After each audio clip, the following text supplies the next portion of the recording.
Of হয়ে গেলাম। সুবহান স্যারের কথাগুলো শুনে খুব ভালো লাগলো। অনেকদিন পর শারীরিক অসুস্থতার কেটে মনে হচ্ছে স্যারে অত্যন্ত সুস্থ অবস্থায় আছেন এবং খুব ফিল করতেছেন। উনি অত্যন্ত চমৎকার আনন্দ উপভোগ করতেছেন যা বুঝলাম। তো যাই হোক, ধন্যবাদ। আমাকে কিছু সময় আগে ডেকেছিলেন, কিন্তু আমি আসতে পারিনি। একটু দেরি হওয়ার কারণে হয়তো বা আরেকজনকে ডেকেছিলেন, যার কারণে আমি কথা বলতে দ্বিধাবোধ করলাম। তো শুনবো মনে করলাম। তো ফাঁকে আবার শোভন স্যার চলে আসলেন। তার মানে বুঝতেছেন যে উনি কি ধরনের ফিল করতেছে, এটা তো আর বলার কিছু নেই।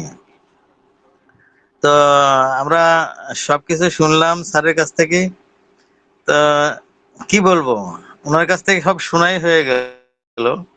তারপরেও আমি বলতেছি, আমাদের আমার আশেপাশে অলরেডি কি বলবো, যে পেন কিলার অর্থাৎ টাপনিল, মাইগ্রেন অলরেডি কিন্তু শুরু হয়ে গেছে। টাপনিল খাওয়ার জন্য আবেদন করতেছে, এরম কিছু লোক ফোন দিতেছে, যারা সাবস্ক্রিপশন করেন নাই, অথবা এরকম ধরনের ব্যক্তি আছে যারা একদম ঘুমিয়ে আছে, তাদেরকে ডেকে ডেকে পাওয়া যায় নাই। এই ধরনের কিছু লোক ঘুরঘুর করতেছে। তাতে বোঝা যাচ্ছে যে বাতাস মনে হয় আমাদের, মানে বাতাসটা এতদিন যেভাবে বসছিল সেভাবে আর না, উল্টা দিকে বসছে এরকম মনে হচ্ছে। এতে করে বুঝতে পারতেছি যে আমরা কোথায় আছি। তার মানে ওদের কানেও চলে গেছে অলরেডি, যে আমরা কোথায় যাচ্ছি সেই বিষয়টা ওদের কানে চলে গেছে, যার কারণেই মাথা ব্যথা। এই কারণেই ওদের টাপনিল খেতে হচ্ছে, বিষয়টা এরকম। তো এখন আমাদের শুধু আমরা আমার ব্যক্তিগতভাবেই বলি, আমি ব্যক্তিগতভাবে আমি কোথায় যে কত নিচে চলে গেছি, মানে তার বলার কিছু নাই। একটাই শুধু কারণ, ওয়ান প্যাসিভ সামনে থাকার কারণে কোনো একটা কাজই করতে পারি না, কোথাও যেতে পারি না। যখনই কোনো কাজে হাত বাড়াই, পিছন দিকে টেনে ধরে, টেনে হেঁচড়ে আবার নিচে নামাই ফেলে। এই ওয়ান প্যাসিভ। তো এই কারণে আমরা কোনো জায়গায় সাকসেস হতে পারতেছি না, এটা বাস্তবতা। তো আমি মনে হয় যে সম্পূর্ণভাবে আমি একা হয়ে গেছি, একদম একা। কোনো কোনো সময় দেখেছি যে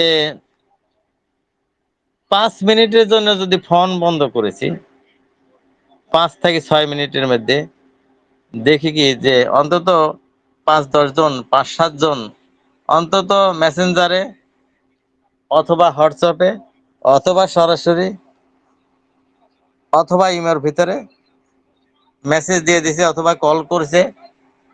কিন্তু এখন দেখি 1 ঘন্টা যদি 2 ঘন্টা যদি অফ থাকে, আমার আমার মোবাইলটা অফ থাকে। কিছুদিন আগে দেখলাম যে 1-2 ঘন্টা যদি অফ থাকে মোবাইল, কোনো সাড়া শব্দ নাই, মানে কেউ নাই। তো যেহেতু একা হয়ে গেছি, তা আমি বোঝাতে চাচ্ছি যে মানুষ যখন একা হয়ে যায়, মানুষ যখন শূন্য হয়ে যায়, তখন তার পাওয়া যেটা আকাঙ্ক্ষা, সেটা কিন্তু খুব নিকটে, একদম নিকটে। এটা আর বুঝতে বাকি নাই। তো আমরা ওই পজিশনে চলে আসছি। আল্লাহ যদি রহমত করে, খুব অতি শীঘ্রই আমরা সেই আকাঙ্ক্ষিত বস্তু পেয়ে যাব ইনশাল্লাহ। স্যারের কথাগুলো শুনে খুব ভালো লাগলো। কি বলবো আর, তো একসাথে হতে চাই, একসাথে অনেক সময় ঢাকা কোনো না কোনো স্টলে অথবা কোনো মোড়ে আমরা বিগত দিনে অনেক আলোচনা করেছি, কোনো কিছু হলেই দৌড় দিয়ে চলে যায় একসাথে হয়ে দুইটা। কথা শুনলে বললে ভালো লাগে, কিন্তু সেই সময়টা আমাদের চলে আসছে। ইনশাল্লাহ, ধন্যবাদ সবাইকে। আমি আর ভূমিকা না নিয়ে এই কথাগুলো বলে দিলাম। তো আমরা খুব খুব আনন্দ পাচ্ছি, খুব ভালো লাগতেছে। আর স্যারে বারবার বলছে যে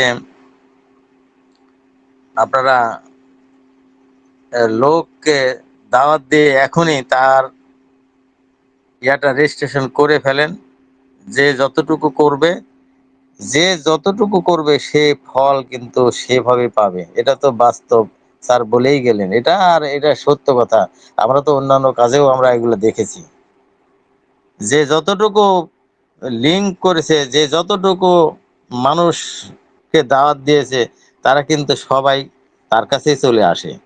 আমি আগে দাওয়াত করলাম, আমি আগে দাওয়াত করে বলে দিলাম যে ভাই আমরা এই জায়গাতে আছি।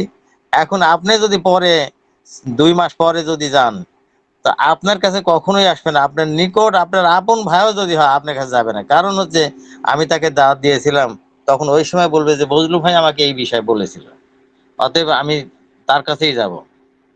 বাস্তবতা আমি এই 20-25 বছর যে নেটওয়ার্ক জগতে আছি, তাতে করে আমি বুঝতে পারি যে আসলেও বাস্তবতা ঠিক।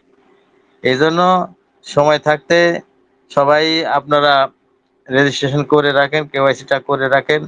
যেখানে পারেন সেখানে আত্মীয় স্বজনের ভিতরে জোর করে করে রাখেন, অথবা হয়তোবা আপনাকে অবহেলা করতেছে, তারপরেও দরকার হলে তার নাম্বার তো আছেই আপনার কাছে, ইমেল আইডিটা নেবেন, তাকে যেভাবে হোক একটু কেওয়াইসি করাইয়া দিবেন, নাহলে রেজিস্ট্রেশন করে রাখেন অন্তত। তো যাই হোক, সময় হলে আরো কথা বলবো ইনশাল্লাহ।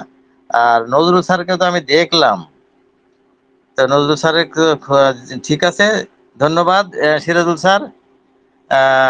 আমি এই পর্যন্ত সমাপ্ত দিলাম। জি জি আসসালামু জি। আলাইকুম ওয়া রাহমাতুল্লাহ। ওয়ালাইকুম আসসালাম রহমতুল্লাহ। ধন্যবাদ। ধন্যবাদ আমাদের বন্ধু ভাই, খুব সুন্দর মনের মানুষ, খুব পুরনো মানুষ, খুব সুন্দরভাবে বলেন এবং ফিজিক্যাল আড্ডার উস্তাদ, সেটাও প্রমাণ আপনাদের সকলকে দিল। তো আমরা যাই হোক আর সময় নেব না, কারণ অনেক সময় হয়ে গেছে। 9টা থেকে 11টা ওভার করে ফেলাইছি। তা ধন্যবাদ সকলকে, যাদের শুনতে পারছি আলহামদুলিল্লাহ, যাদের শুনতে পারিনি সামনে যে কোনো দিন শুনে নেব। আজকে এই পর্যন্ত। সবাই ভালো থাকবেন, সুস্থ থাকবেন, ভালোটা ভাববেন।